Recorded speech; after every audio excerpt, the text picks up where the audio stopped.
ओम शांति। आज बाबा की 23 जून 2021 की मुरली है। आज बाबा ने बताया, मीठे बच्चे, याद से आत्मा का किचड़ा निकालते जाओ। आत्मा जब बिल्कुल पावन बने तब घर चल सके। प्रश्न है, इस अंतिम जन्म में बाप के किस डायरेक्शन को पालन करने में ही बच्चों का कल्याण है? बाबा ने बताया, बाबा कहते, मीठे बच्चे, इस अंतिम जन्म में बाप से पूरा वर्षा ले लो। बुद्धि को बाहर में भटकाओ मत। विकारों को छोड़ अमृत पियो। इस अंतिम जन्म में ही तुम्हें 63 जन्मों की आदत मिटानी है। इसीलिए रात दिन मेहनत कर आत्म अभिमानी बनो। ओम शांति। शांति धाम विश्रामपुरी है।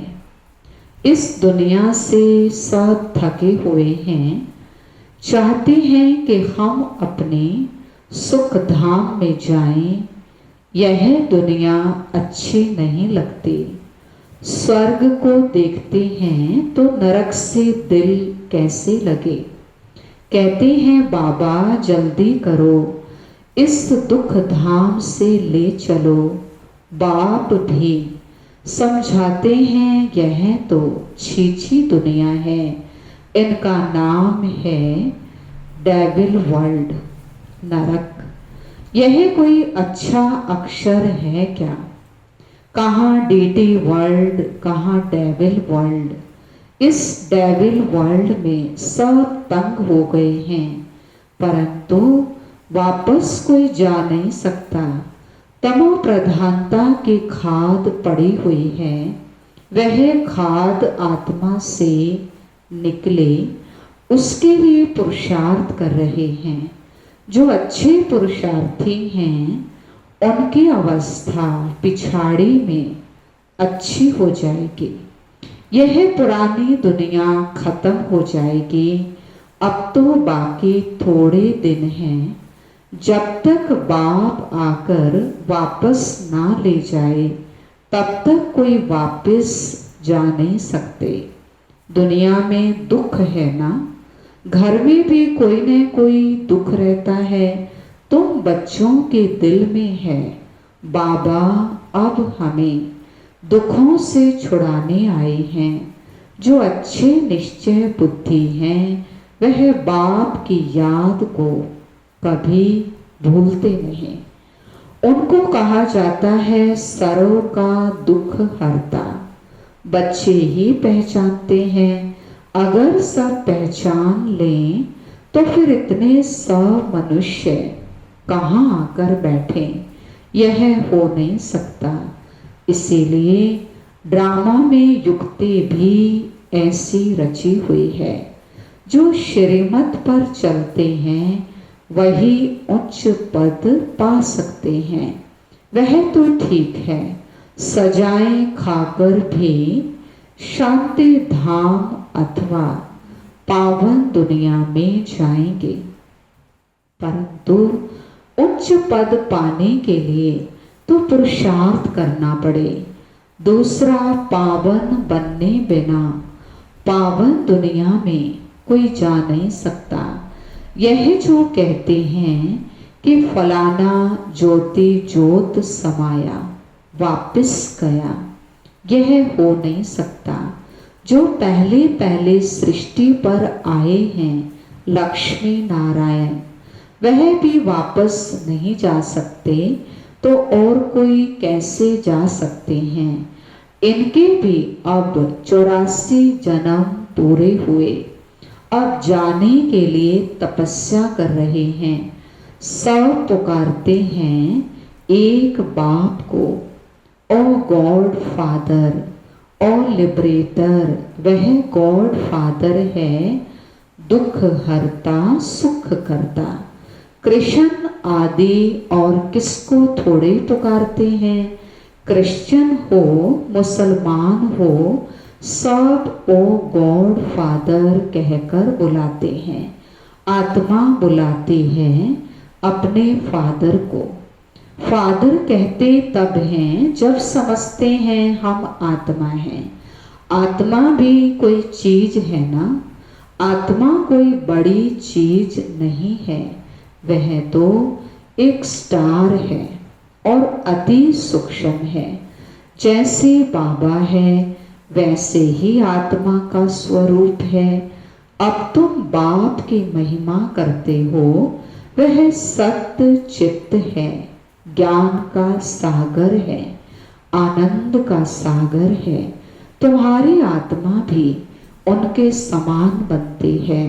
तुम्हारी बुद्धि में अब सारी सृष्टि के आदि मध्यांत का ज्ञान आ गया है और कोई मनुष्य मात्र में यह ज्ञान नहीं है। सारा भारत, सारी विलायत ढूंढ लो, कोई को भी पता नहीं। आत्मा 84 जन्मों का पाठ बजाती है। 84 लाख तो असंभव है। 84 लाख जन्मों का तो कोई वर्णन ही नहीं कर सकता। बाबा कहते हैं तुम अपने जन्मों को नहीं जानते हो, हम सुनाते हैं। वह सब सुनते हुए भी पत्थर बुद्धि समझते नहीं कि 84 लाख जन्म हो तो कोई सुना ही कैसे सकते हैं। अब तुम जानते हो हम ब्राह्मण हैं। हमने 84 जन्म लिए हैं। ब्रह्मा ने भी 84 जन्म लिए हैं। विष्णु ने भी 84 जन्म लिए हैं। ब्रह्मा सो विष्णु, विष्णु सो ब्रह्मा बनते हैं। लक्ष्मी नारायण ही 84 जन्म ले फिर ब्रह्मा सरस्वती बनते हैं। यह भी समझने की बात है। बाबा कहते हैं हर 5000 वर्ष के बाद आकर समझाता हूँ। 5000 वर्ष का चक्र है। अब तुमने वर्णों का राज भी समझा है, हम सो का अर्थ भी समझा है। हम आत्मा सो देवता बनते हैं, फिर हम सो क्षत्रिय, हम सो वैश्य शूद्र बनते हैं। इतने इतने जन्म लेते हैं, फिर हम सो ब्राह्मण बनते हैं। ब्राह्मणों का यह एक जन्म है, ये है ही तुम्हारा हीरे जैसा जन्म। बाबा कहते हैं ये तुम्हारा उत्तम शरीर है, इससे तुम स्वर्ग का वर्षा पा सकते हो। इसीलिए अब और कोई तरफ भटको मत, ज्ञान अमृत पियो। यानी बाबा से, परमात्मा से ज्ञान लो, है ना, ज्ञान अमृत पियो। अब बाबा कहते, परमात्मा कहते किसी और तरफ भटको मत, मुझे याद करो। समझ में भी आता है, बरोबर 84 जन्म लेते हैं। तुम पहले सतयुग में सतो प्रधान थे, फिर सतो बने, फिर चांदी की खाद पड़ी। एकदम पूरा हिसाब बताते हैं। अब गवर्नमेंट भी कहती है सोने में खाद अलाई मिलाओ, 14 कैरेट सोना पहनो, सोने में खाद डालना। ये भारतवासी अब सुगन समझते हैं। शादी कराते हैं तो एकदम सच्चा सोना पहनते हैं।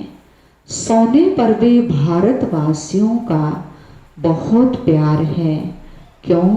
भारत की बात मत पूछो, सतयुग में तो सोने के महल थे, सोने की ईंटें थी। जैसे यहाँ ईंटों की ढेरी लगी रहती है, वहाँ सोने चांदी की ढेरी रहती है। सतयुग में माया मच्छंदर का खेल दिखाते हैं। उसने सोने की ईंटें देखी, सोचा ले जाता हूँ। नीचे उतरा तो देखा तो कुछ भी नहीं है। ध्यान में देखते हैं, कुछ ना कुछ बात लगती है। बच्चियां समझती हैं अभी हम फिर से स्वर्ग में जाते हैं। फिर अगर पति आदि तंग करते हैं तो बेचारी अंदर में रोती हैं, कब हम सुख धाम में जाएंगे, बाबा अब जल्दी करो। बाबा कहते हैं बच्चे जल्दी कैसे करो, पहले तुम योग बल से अपना किचड़ा तो निकालो, योग की यात्रा पर रहो। बाप धीरज देते हैं, पुकारते भी हो हे पतित पावन आओ, गाते भी हैं सर्व का सदगति दाता एक है। यहाँ की ही बात है, अकासुर बकासुर ये सब बातें इस संगम समय की हैं।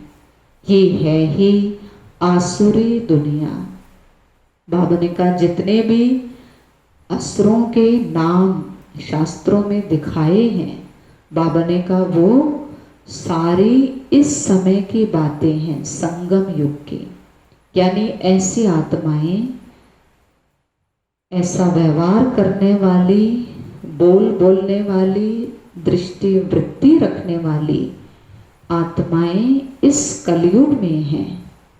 तो बाबा समझाते हैं मैं कल्प कल्प संगम पर आता हूँ, जब सारा झाड़ जड़जड़ी भूत अवस्था को पाता है, यानी दुनिया की हालत खराब हो जाती है, झाड़ तमो प्रधान हो जाता है। बाबा ने कहा मैं तब आता हूँ। तुम जानते हो सतयुग में हर चीज सतो प्रधान होती है। यहाँ इतने पंछी जानवर आदि हैं, ये सब इतने वहाँ नहीं होंगे। बड़े आदमियों के पास अच्छी सफाई रहती है, उन्हों के रहने का स्थान, फर्नीचर आदि बहुत अच्छा होता है। तुम भी इतने उच्च देवताएं बनते हो, वहाँ ऐसी कोई छीछी चीज रह नहीं सकती। यहाँ तो मच्छर आदि अनेक प्रकार की बीमारियां, कितनी गंदगी रहती है। गांवों में इतना गंद नहीं रहता, बड़े बड़े शहरों में बहुत गंदगी रहती है, क्योंकि बहुत मनुष्य हो गए हैं, रहने की जगह नहीं है। तुम सारे विश्व के मालिक बनते हो। मनुष्य गाते हैं घट ही में ब्रह्मा, घट ही में विष्णु, घट में ही 9 लाख तारे। ब्रह्मा सो विष्णु बन जाते हैं, विष्णु के साथ सितारे भी हैं। सतयुग में यह देवता बनते हैं तो इतने थोड़े होते हैं। दुनिया का झाड़ पहले छोटा होता है, फिर धीरे धीरे वृद्धि को पाता है। सतयुग में तो बहुत थोड़े आत्माएं होंगे, मीठी नदियों के ऊपर रहते होंगे। यहाँ नदियों से बहुत कैनाल्स निकालते हैं, वहाँ कैनाल्स आदि थोड़े होते हैं। मुट्ठी जितने तो मनुष्य होते हैं, इतने के लिए गंगा जमुना तो है ही, उन नदियों के ही आस पास रहते हैं। 5 तत्व भी देवताओं के गुलाम बन जाते हैं। कभी भी बेकायदे बरसात नहीं पड़ती, कभी नदी उछल नहीं खाती, नाम ही है स्वर्ग। तो फिर क्या सुख ही सुख है।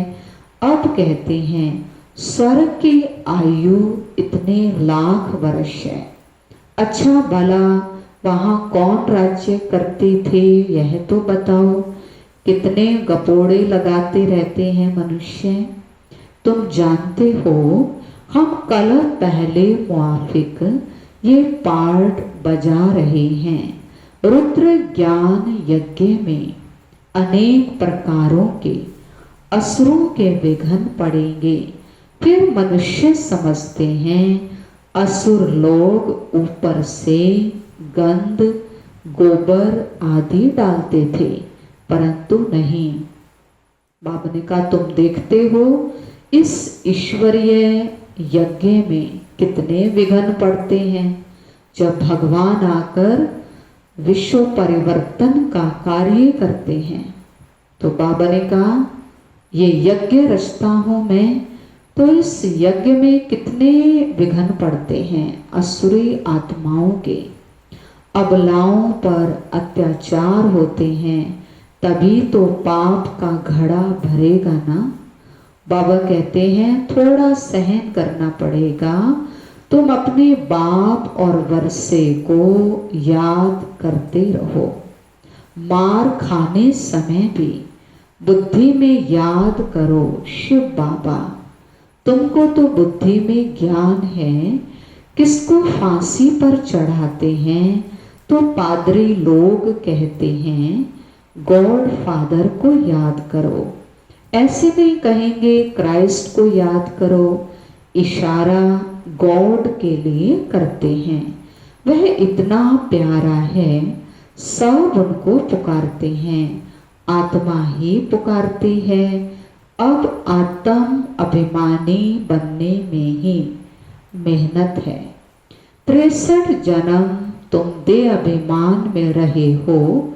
अभी इस एक जन्म में वह आधा कल्प की आदत मिटानी है। तुम जानते हो आत्म अभिमानी बनने से हम स्वर्ग के मालिक बन जाएंगे। कितनी ऊंची प्राप्ति है।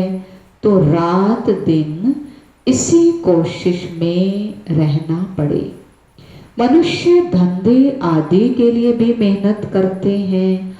आमदनी में मनुष्य को कभी झुटका या उबासी नहीं आएगी, क्योंकि आमदनी है।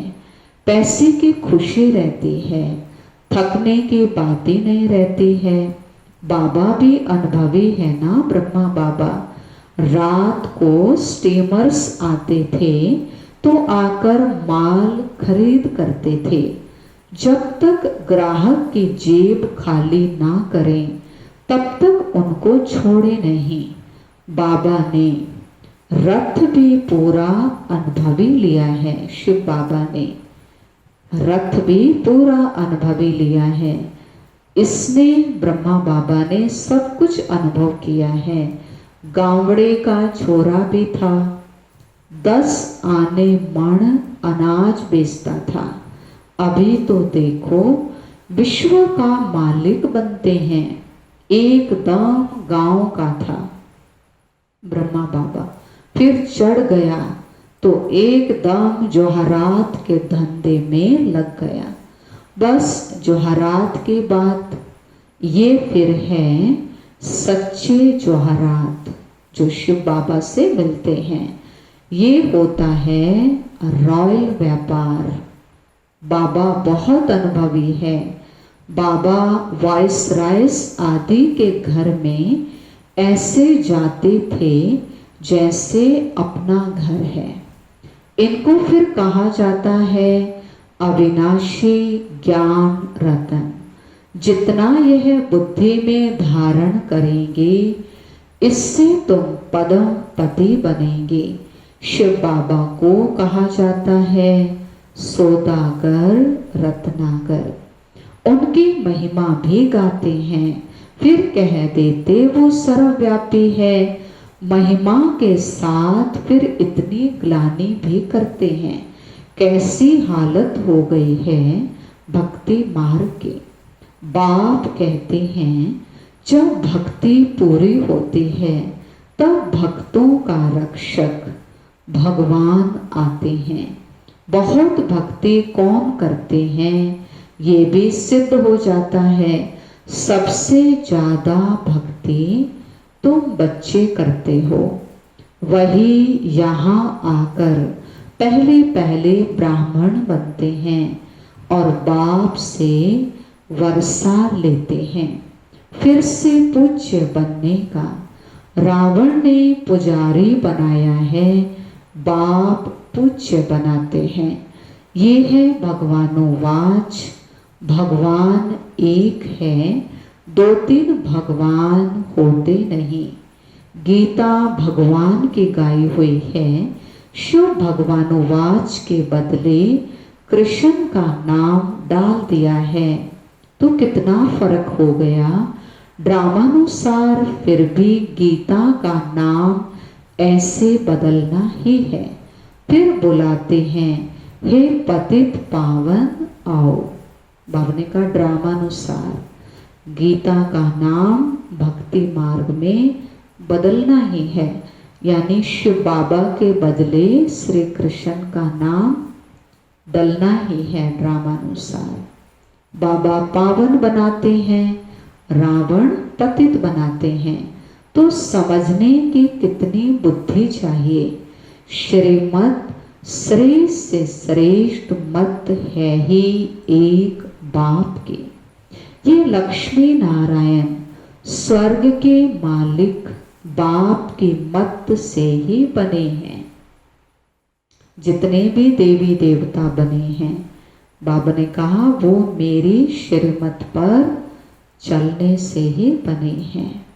अच्छा, मीठे मीठे सिकिलधे बच्चों प्रति मात पिता बाप दादा का याद प्यार और गुड मॉर्निंग। रूहानी बाप की रूहानी बच्चों को नमस्ते। हम रूहानी बच्चों के रूहानी बाप दादा को नमस्ते नमस्ते। Diamond morning, good morning. धारणा के लिए मुख्य सार है, इस एक जन्म में 63 जन्मों के पुराने देह अभिमान की आदत मिटाने की मेहनत करनी है। आत्म अभिमानी बन स्वर्ग का मालिक बनना है। इस हीरे तुल्य उत्तम जन्म में इस बुद्धि को भटकाना नहीं है। सतो प्रधान बनना है, पावन बनना है। अत्याचारों को सहन कर बाबा से पूरा वर्षा लेना है। वरदान दिया बाबा ने, सोचना, बोलना और करना तीनों को समान बनाने वाले सर्वोत्तम पुरुषार्थी भव। सोचना, बोलना और करना तीनों को समान बनाने वाले सर्वोत्तम पुरुषार्थी भव। सभी शिक्षाओं का सार है कि कोई भी कर्म से देखने, उठने, बैठने, चलने, सोने से फरिश्तापन दिखाई दे। हर कर्म में अलौकिकता हो, रूहानियत हो। कोई भी लौकिकता कर्म व संस्कारों में ना हो। सोचना, करना, बोलना सब समान हो। ऐसे नहीं कि सोचते तो थे कि यह ना करें, लेकिन कर लिया। जब तीनों ही एक समान और बाप समान हों, तब कहेंगे श्रेष्ठ व सर्वोत्तम पुरुषार्थी। स्लोगन है, जिम्मेवारी उठाना अर्थात एक्स्ट्रा दुआओं का अधिकारी बनना। जो जिम्मेवारी उठाता है अच्छे कार्य के लिए, बाबा ने कहा उसको एक्स्ट्रा दुआएं मिलती हैं। भगवान की भी दुआएं मिलती हैं और परिवार की भी दुआएं मिलती हैं। अच्छा, ओम शांति। आज स्वामान का अभ्यास करेंगे। मैं श्रेष्ठ व सर्वोत्तम पुरुषार्थी आत्मा हूँ। तो श्रेष्ठ आत्मा या सर्वोत्तम पुरुषार्थी आत्मा बनना है। तो बाबा ने कहा आपका सोचना, बोलना और करना तीनों समान होने चाहिए। यानी जो सोचें वही बोलें और वही करें। ऐसे नहीं सोचें कुछ और, बोल में कुछ और आए, करने में कुछ और हो जाए तो श्रेष्ठ पुरुषार्थी नहीं बनेंगे। तो बाबा ने कहा तीनों में समानता दिखाई देनी चाहिए, तब अच्छे पुरुषार्थी, ऊंचे पुरुषार्थी, श्रेष्ठ पुरुषार्थी बन जाएंगे। अच्छा, ओम शांति। दिल से बाबा को याद करो, मन से हो करके अकेला है पावन पावन घड़ियाँ, ये समय है अमृत बेला। दिल से बाबा को याद करो, मन से हो करके अकेला है पावन पावन घड़ियाँ, ये समय है अमृत बेला। करो खुद पर भी उपकार, सृष्टि के सृजनहार, भर लो बच्चे तुम झोलियाँ, मैं लुटा रहा हूँ प्यार। भर लो बच्चे तुम झोलियाँ, मैं लुटा रहा हूँ प्यार। देखो मेरे नैनों में प्रभु रहे हैं तुम्हें निहार। भर लो बच्चे तुम झोलियाँ, मैं लुटा रहा हूँ प्यार। भर लो बच्चे तुम झोलियाँ,